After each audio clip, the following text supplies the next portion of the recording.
basi tutalipokea kwa ajili ya utekelezaji.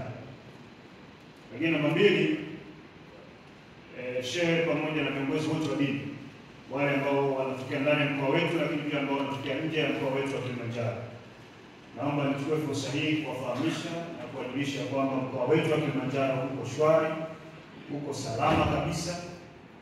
Na tunamshukuru sana Mwenyezi Mungu ya kwamba wananchi, viongozi, madhehebu ya dini, watendaji wa serikali wote wanaendelea kufanya shughuli zao katika hali ya amani na utulivu, na hakuna jambo ambalo limekwama. Kwa hiyo tunamshukuru sana Mwenyezi Mungu, lakini pia tunashukuru ninyi viongozi wa dini, kwa sababu pia mmekuwa msaada mkubwa sana katika kuhakikisha mkoa wetu wa Kilimanjaro unaendelea kuwa shwari na kunakuwa na utulivu mkubwa sana. Kwa kweli na amani ya kwamba tuko salama na tunaendelea vizuri. Vyombo vyetu vya ulinzi na usalama vinafanya kazi nzuri sana, ndio maana pia tunaendelea kuwa na hali ya shwari. Lakini pia wananchi wa mkoa huu wa Kilimanjaro pia wanaendelea kutoa ushirikiano wa kutosha kwa serikali, na pale ambapo kunakuwa na changamoto walikuwa wepesi sana kutoa taarifa na zinafanywa kazi. Kwa maana pia ushwari unaendelea kutamalaki ndani ya mkoa wetu wa Kilimanjaro.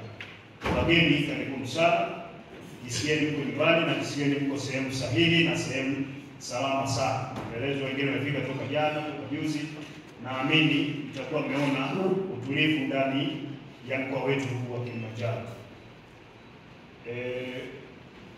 Viongozi wetu, tuna jambo ambalo tunalielekea, na naomba pia hili niliseme, tunaelekea katika uchaguzi mkuu kama ilivyo utaratibu ndani ya taifa letu. Tunaenda kwenye uchaguzi kila baada ya miaka mitano. Ni takwa hili la kikatiba, lakini pia la kidemokrasia, na tunashukuru sana Mwenyezi Mungu ndani ya mkoa wa Kilimanjaro hali inaendelea vizuri.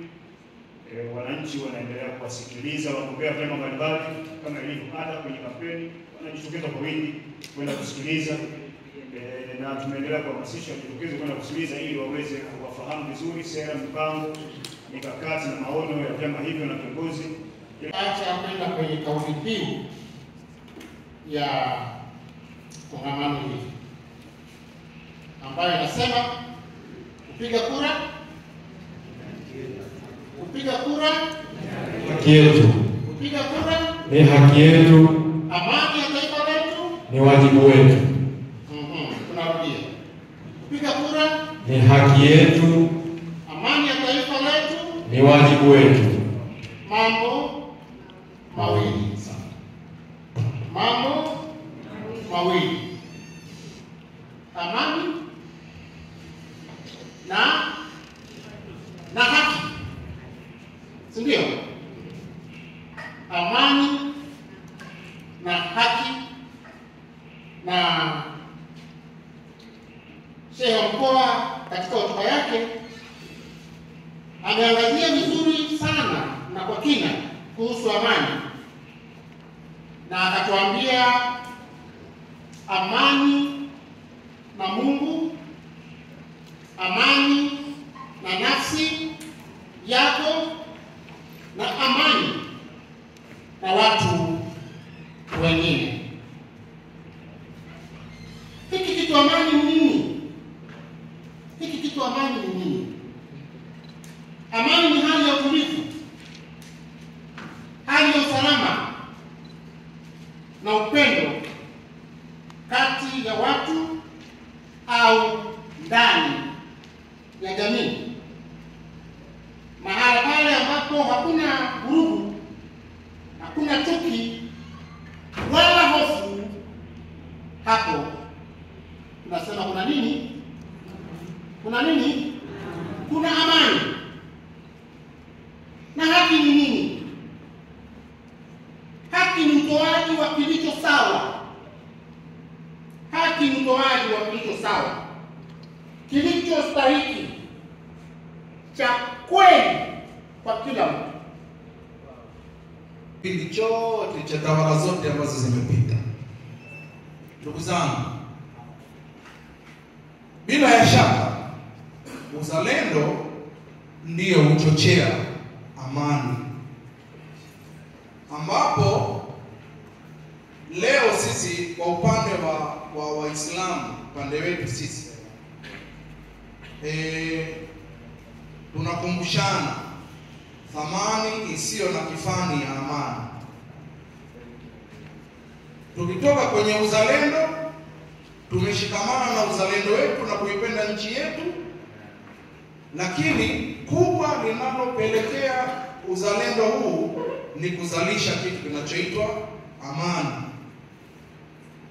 Neno Uislamu lenyewe ambalo ndio msingi wa dini yetu sisi kama Waislamu linatokana na neno la Kiarabu assalam, ambalo maana yake ni amani na utii kwa Mwenyezi Mungu. Hivyo Uislamu si tu dini, bali ni wito wa maisha yenye amani, utulivu na usalama, kuanzia katika nafsi ya mtu binafsi hadi katika jamii na nchi nzima. Amani ni agizo la Mwenyezi Mungu. Amani inaanza na utii kamili kwa Muumba wetu. Mwenyezi Mungu mwenyewe ana jina tukufu linaloitwa Assalam, likionyesha maana ya mwenye amani na likionyesha kuwa yeye ndiyo chanzo cha amani yote. Ushahidi kutoka katika Qur'ani unasema, enyi mlioamini, ingieni katika Uislamu kwa ukamilifu, wala msifuate nyayo za shetani, hakika yeye kwenu ni adui aliyowazi. Sura Al-Baqara aya ya 208. Ufafanuzi, aya hii ni agizo la wazi la kuishi maisha ya utii kamili kwa Mwenyezi Mungu, na kwa kufanya hivyo kunamhakikishia mwanadamu usalama wa nafsi na jamii yake, kwani amri za Mwenyezi Mungu zote zimejengwa juu ya uadilifu na maslahi ya waja. Kinyume chake ni kufuata njia ya shetani ambazo huleta fujo na uharibifu. Amani inahusu kulinda nafsi